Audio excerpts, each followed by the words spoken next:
उत्तर प्रदेश सरकार के नगर विकास एवं ऊर्जा मंत्री आदरणीय के.पी. शर्मा जी, मंच पर उपस्थित भदोही लोकसभा के सांसद श्री विनोद बिंद जी, औरई के विधायक जी,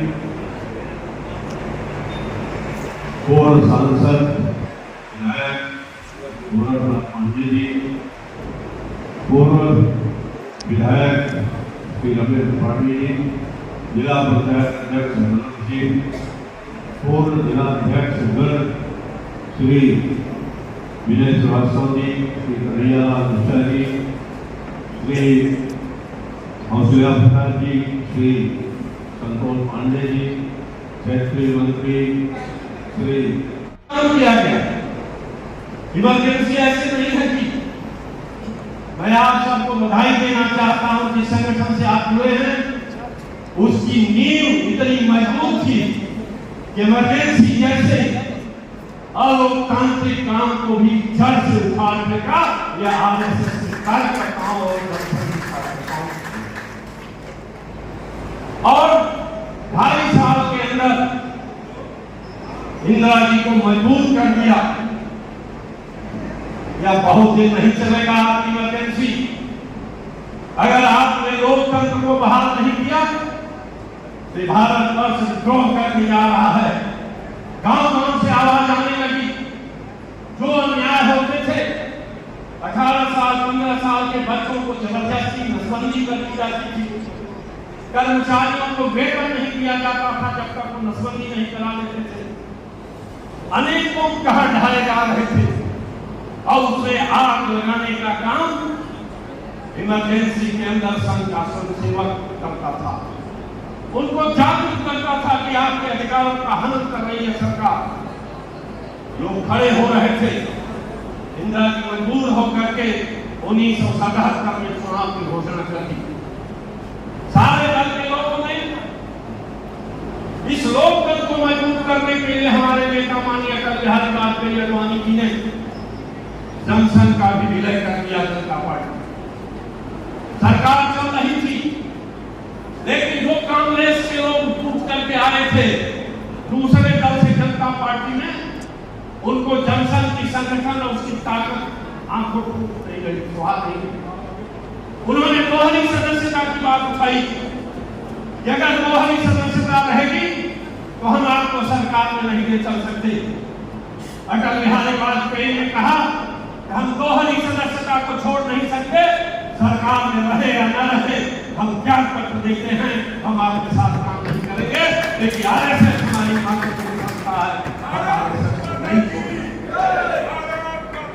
साथियों, हमेशा जुर्म के खिलाफ लड़ने का अगर कोई काम किया तो आरएसएस और जनसंघ के लोगों ने। अभी कल ही परसों हम लोगों ने माननीय श्यामा प्रसाद मुखर्जी की बलिदान दिवस मनाया। वह कश्मीर जो आज हमारे देश के अंदर है, अगर श्यामा प्रसाद मुखर्जी न होते तो शायद वहां का प्रधानमंत्री दूसरा कोई होता है। एक विधान दो, एक संविधान दो प्रधान नहीं चलेगा, यह नारा अगर किसी ने दिया था तो पंडित श्यामा प्रसाद मुखर्जी जनसंघ के संस्थाओं का अध्यक्ष बन गया और कहा भारत के अंदर 2 विधान नहीं चल सकता, और आंदोलन चला करके अपनी जान की कुर्बानी दे दी। अभी हमने नारा लगाया, वह कश्मीर जहां बंद हुए बलिदान मुखर्जी, वह कश्मीर हमारा है। आज कश्मीर हमारे देश का मुकुट बना है। इतना ही नहीं, एक और आपातकाल जैसी स्थिति जब आई इस देश के अंदर, जब मुलायम सिंह ने कहा कि परिंदे पर नहीं मार सकते अयोध्या की धरती पर, तब भी जनसंघ भाजपा के कार्यकर्ता और एसएस के कार्यकर्ता सर पर कफन बांध करके मुलायम को चुनौती दिया था कि मुलायम तुम्हारी गोलियों में इतना दम नहीं कि भाजपा के कार्यकर्ता आरएसएस के कार्यकर्ता के सीने को छेड़ सके। हम कुर्बान होंगे लेकिन तुम्हें घुटने के बल पर झुकाएंगे। मेरे साथियों, आपने देखा कि उनकी सरकार गिराई और माननीय कल्याण सिंह के नेतृत्व में भाजपा की सरकार बनी। हम सब लोग जेल में गए, हजारों की संख्या में मुलायम सिंह के उस तानाशाही के खिलाफ हम जेल में गए, लेकिन हमने उस राम मंदिर को बना करके भारत की संस्कृति को पुनर्जीवित करने का काम किया। इतना ही नहीं, आगे भी संघर्ष किया। जब मुलायम सिंह की दोबारा सरकार आई, यहाँ पर सभी विधायक उनके थे, किस प्रकार से जालिम का काम करते थे। खन्ना का अपहरण हुआ, दंगा हुआ, इसी भदोही की धरती पर हिंदुओं को चुन चुन करके मारा जा रहा था। उस समय भी हम और महेंद्र पांडे, स्वतंत्रता शाही पर्यवेक्षक बन के आए थे जांच कमेटी में भाजपा की तरफ से। एक लोगों से मिला था। जिस प्रकार से इन जालिमों ने यहाँ दंगा कराया था 2004 में, वो भी आपसे छिपा नहीं होगा। फिर भी संघर्ष किया। 2012 से 17 में भी आपने संघर्ष किया। इसी बल पर आज सरकार खड़ी है। इसलिए देवकुल कार्यकर्ता हमेशा जब भी जरूरत पड़ी भारतवर्ष को, इस जन्मभूमि को जरूरत पड़ी, हमेशा केसरिया सर पर बांधकर इस देश को लोकतांत्रिक मूल्यों को स्थापित किया, इस देश को आगे बढ़ाने का काम किया। आज भी जो भी यहाँ पर है वो भाजपा की देन है।